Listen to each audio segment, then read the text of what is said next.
Hello, a long time no see. Welcome back to my channel. Another day, another rebirth. I hope you've been loving yourself because I've been having to love on me in a new way. Y'all, Saturn is kicking my tail. My Saturn return in Aries, specifically in the 10th house, is kicking my tail. I mean, beating me down to the white meat. You feel me? So since the last time you've seen me, I've decided to go home, like back to the South, back to the low country. There's just so much going on, so much I have just been looking over because of the grind, the hustle of the city, hot Atlanta, and things just got too much. It got too much for me, my relationships. And I think the healthy decision was to just come back home and sit with myself, because I have been chasing and chasing and chasing since I moved to Atlanta, which has almost been a decade, I believe, and I just can't chase anymore. I can't afford to chase. I'm so tired. And I'm really looking at the way I see myself and the way I want to be seen. And I'm realizing that's what Saturn and Aries in the 10th house is all about. Your legacy. What do you want to be known for? What is your hard work gonna leave behind? Are you working towards the wrong things that you thought you should have versus what you're destined to have? And I'm sitting with all of that. I don't know if music is for me, y'all. I'm good at it. I'm great at it. I'm extraordinary at it. But there's so many other people that do music. But the things I have to say, to preach, to teach, there's so many other people who believe these things but won't do it. Music is the prettier thing. It's the easier choice for me.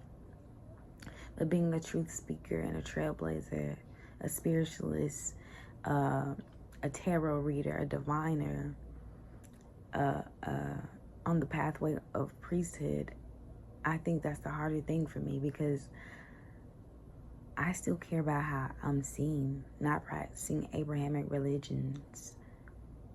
And grounding myself has taught me that. Surrendering myself to the ways of Creator and Mother Earth has taught me that I still give a dang about how people feel about me, my practices, my career choices. And that's why my career has been filled with distractions. When it comes to flight attending, the sommelier thing, like I would really go so far and so hard to educate and ground myself in something that has nothing to do with my purpose. And I heard an elder once say that having many options is not as good as being chosen.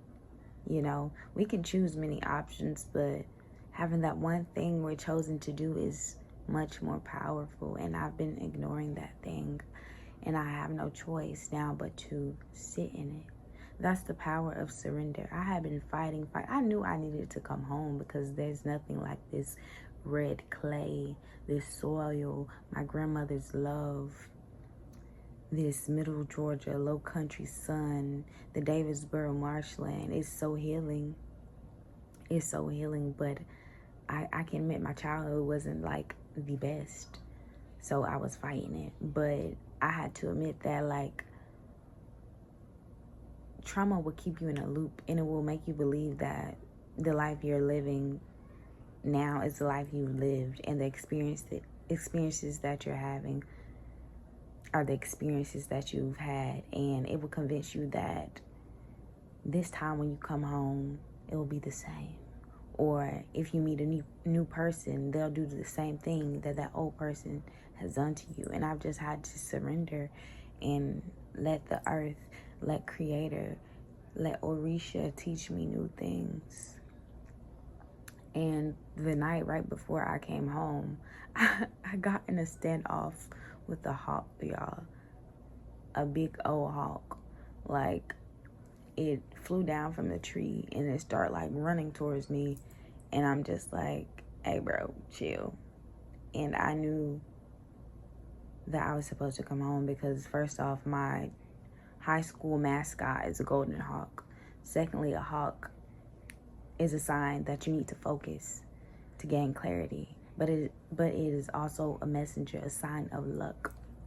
And I know that I have to do what I have to do.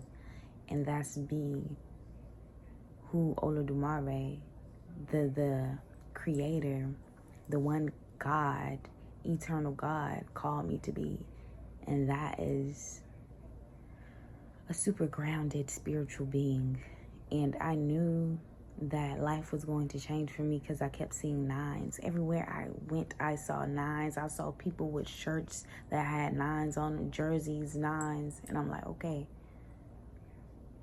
I'm in a tower moment. And I'm willing to let it all fall. And you know what? Growth doesn't always look like what you thought it would look like.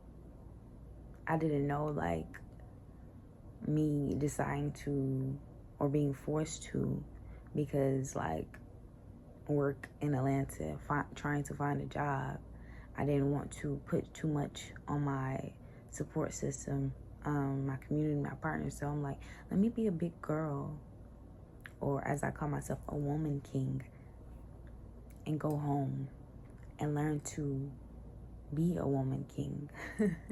Learn how to take care of myself, this new version of myself, because I'm something new already. I've only been home for a couple, but the energy that I've had to be in to ground myself, to heal, to support myself, to ignore whatever chatter is around me. Because if you ever had to leave home in a drastic way and then go back to your hometown in a drastic way, you know that you've probably done a lot of changing, but the people around you probably have not. They haven't been exposed to what you've been exposed to, whether that mean good or bad. And you just gotta let it fall off your shoulders, as Iya told me. I'm gonna share this with those who are watching this. I don't really like to discuss, like, you know, what's been said to me in like readings and because people will use your weaknesses and bring them back up, or what they think are your strengths. But I was seeing with a priestess of Obatala that I've grown to love dearly, and she was like, you know, everyone has convinced you it's Oya that you're going to initiate to, but I think it's Obatala. And I'm still wrapping my head around that because I can't fathom having the energy that Obatala has, or carrying that ancient divine energy of Obatala, because he is wisdom, he is peace. And I've had to fight and carry the energy of Oya all my life.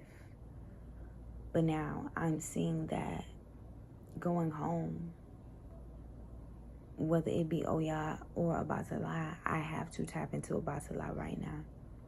That is what the divine needs of me. Wisdom, peace, grounding. I literally just got done telling my friend, I am a former hellraiser turned peacemaker. Because when you return to hell, you have to learn peace. Not saying that home is hell, but it's been that. It's been that. But I'm surrendering. I'm letting whatever take me wherever. You can't fight it. You can't fight it forever, y'all. You're not going to be able to fight that change, that destiny forever. You're not going to be able to hide your true self, your divine calling, your divine purpose. in all of those distractions, whether they be meaningless relationships, meaningless sex, meaningless jobs, career paths, hobbies. Because if you keep praying for change, there's going to be that one thing that rocks your world, and you're going to have to surrender. Because fighting is just going to pull you further and further away from your destiny. It's not going to be easy. It's going to hurt. It's going to hurt like hell. You think I cried? I cried so much when I was like, I have to go home. Your brain can know all day that it's the best decision for you, but your heart is still a muscle. Your heart still strains. Your heart still breaks. But let it break you open so you can find whatever is sitting deep within you. Whatever wants to come forth, let it. I believe in you. I love you. And until next time, I love you.